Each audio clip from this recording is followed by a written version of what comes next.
just want to watch the world burn. What's good, YouTube? Nisker coming to you from SlimXTeamSymmetry's channel. And before I talk about myself, my channel, and the video I'm about to present to you guys, I want to give a huge thank you to Slim, not only for letting me promote my channel on his, but also for kind of helping me through my YuGi-Tube journey. Even though it has been a short journey, I've only been YuGi-Tubing for a couple months. Slim was one of the first YuGi-Tubers I reached out to, and he was very supportive. He's given me great advice throughout my time on YouTube discussing Yu-Gi-Oh videos, and yeah, he's just been really helpful and supportive. So please, even if you don't love me or what I have to say or my content, please give Slim a like down below and subscribe to him, because what he's doing is taking a big risk showcasing other Yu-Gi-Tubers, which is something really different and a really big risk that he's taking with his subscribers, because they may or may not like the content that other Yu-Gi-Tubers provide. So he's taking a big risk. Thank you very much to him. Please show him some love by, liking the video down below. Really appreciate it. Slim, thank you very much. You're a huge help, and I really appreciate everything you've done for me. Now, recently, the past Saturday, I actually just came 8th place in the Toronto Regionals, and a lot of people have been asking for my deck list, and I wanted to make sure it kind of got out there and people saw it, and people saw what I have to say about the deck, and what makes a good build of this deck. So without further ado, here is my 8th place Toronto Regionals deck list. I hope you guys like it, and make sure to stay tuned after the actual deck profile, because I'm going to be talking about the deck a little bit, and a little bit more about my channel. So guys, here it is. As you can probably tell by now, I am playing Chainburn, or I did play Chainburn. I got 8th place with it. I went X2. I went undefeated the first 4 rounds, lost the 5th round, won 6th, 7th, and 8th, and then I got 2-0'd by Infernities the last round. So it was a really fun day. It was a really great day. I'm really happy I topped. Please watch to the end of the video. After the deck profile, I'm going to be doing a little bit of a discussion on Chainburn. So, before you go ahead and dislike the video because it is Chainburn, just hear me out on kind of why I played it and why I think it's actually a pretty good deck and why I personally like the deck. So without, stalling anymore, I'm going to get into the deck profile. Start off, we've got 3 Lava Golems. Obviously, it's a 40-card deck. Chainburn shouldn't be any more than 40 cards. Lava Golem, best monster of the deck, gets rid of problems, burns for 1,000. Doesn't really matter if you play it right. It won't really matter if you give your opponent a 3,000 beater. Not a huge deal. For consistency, we got 3 Cards, Unreal card, 2 Maxis in the main, with stuff like Bujins, 2 Maxis in the main, and Gear also, they don't go off as much. 2 Maxis in the main is the perfect number, no more, no less in my opinion, especially for this deck. Then for defense, I've got 3 Swift Scarecrow and 1 Battle Fader. The problem I have with Battle Fader sometimes is the fact that sometimes it gets warninged, or Vanity's Emptiness is chained to it, and it's just a huge bitch because sometimes they could game you like that. Luckily, that didn't happen to me this regional. I actually played it properly, and I used it fairly early in the game. So after monsters, you got spells. We got 2 Chain Strike. I wish this thing was at 3. I wish I could play 10 of them. 2 Pot of Dualities. 3 Pot of Dualities for consistency. 1 Day of Peace. I know people say it's good that it got hit to 1 because the deck should only play 1, but no, they're wrong. The deck should play 3. A skillful player will know when to use it, not to set their burn cards. It's really not that hard to figure out. So yeah, I miss it being back at 3. And finally, for more defense, I've got Scapegoat. Combos really well with Wabaku and Threatening Roar. Usually started out game 2 and 3 just because smart players will make Gaia Charger. Or I think Photon Pappy also works on it. Finally, we are on to traps. So we've got 3 Just Desserts, one of the best burn cards. 3 Secret Barrel. Your opponent's going to fill up their field with monsters. They're going to have a lot of dead back row that they can't get rid of, so Secret Barrel and Just Desserts are there for that. If they don't spam their field, you've always got Ojama Trio to help fill their field and also to lock them down sometimes. Really useful when played properly. And finally, 1 Ceasefire, best burn card in the game. After the main burn stuff, we're transitioning, still burn, but also some defense. We've got 3 D-Wall.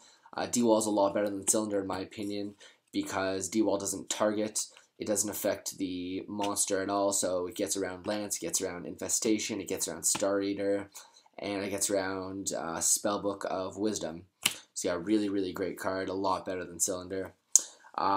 Continuing on defense, we've got 2 Wabakus and 1 Threatening Roar. I like Wabaku a lot better just because I don't plan on running into any Gladiator Beasts.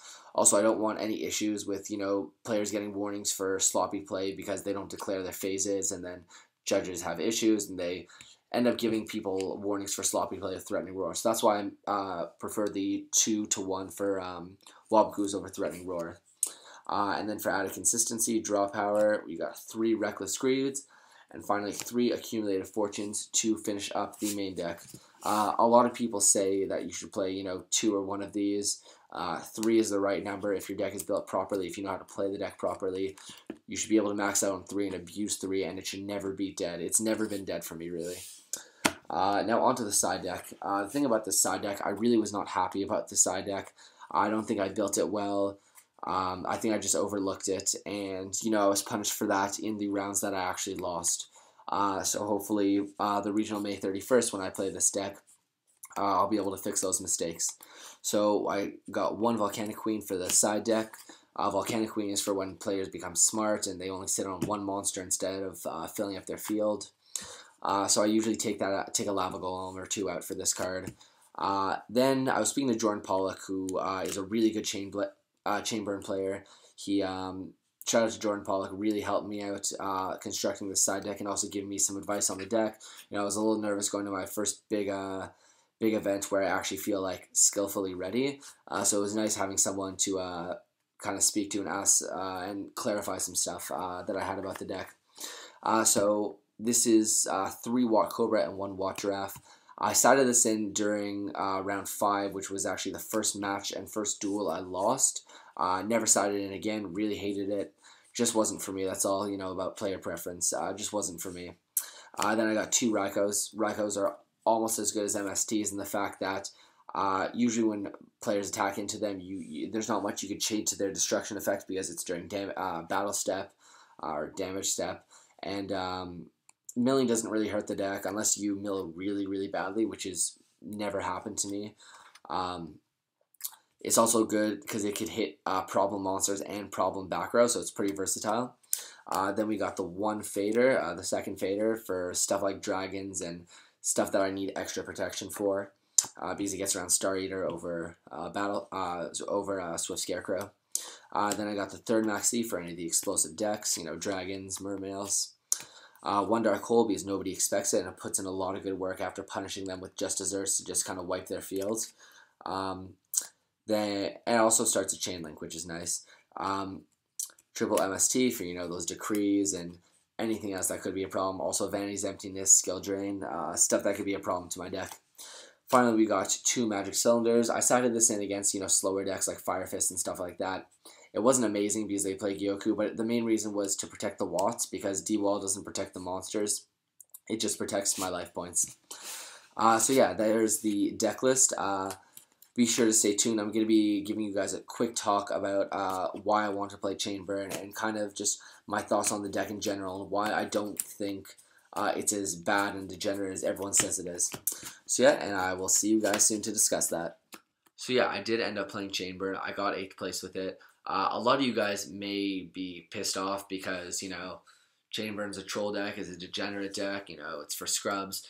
But I did do a bit of a discussion on my channel about Chainburn and why I think it does take skill. I also mentioned why I think people hate the deck, and I think I brought up some pretty good points on why the deck is actually skillful. So if you guys want to learn something about Chainburn, for the more open-minded players who aren't as, closed-minded, as ignorant towards the deck, because the deck does have a bad name, but I explain everything at my channel, youtube.com/rhnisker. I'll have the link, right here in an annotation. The link to my channel will also be in the description down below, along with the link to my video discussion and my more in-depth discussion of the Chainburn deck profile. If you guys want to subscribe to my channel, I will be doing a lot of card discussions. I have a series coming out called Card Clash, which is where I talk about 2 cards that do very similar things. Which one is better, which one should be played in which decks, which one's better for the current meta.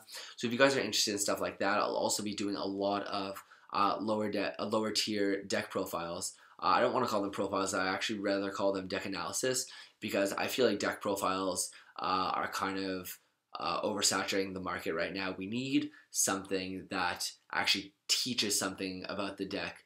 Sure, deck profile shows what the player played, but I find it's important to know why certain players tech in certain cards, why they choose certain decks for the meta, how the decks work. So I will be doing my new series called Build Breakdown, which will be coming soon on my channel. So if you're interested in that, lower tier decks, you want to check that out, please again subscribe to me down below. Also, one thing I like to do is be in constant communication with the people who comment, the people who subscribe to me, and the people who like my videos.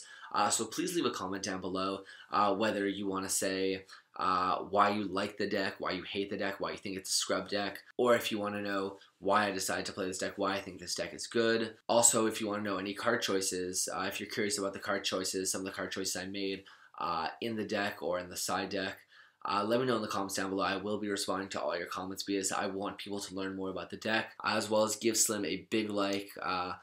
I really have to thank him. I can't thank him enough for giving me this unreal opportunity to promote myself on his channel.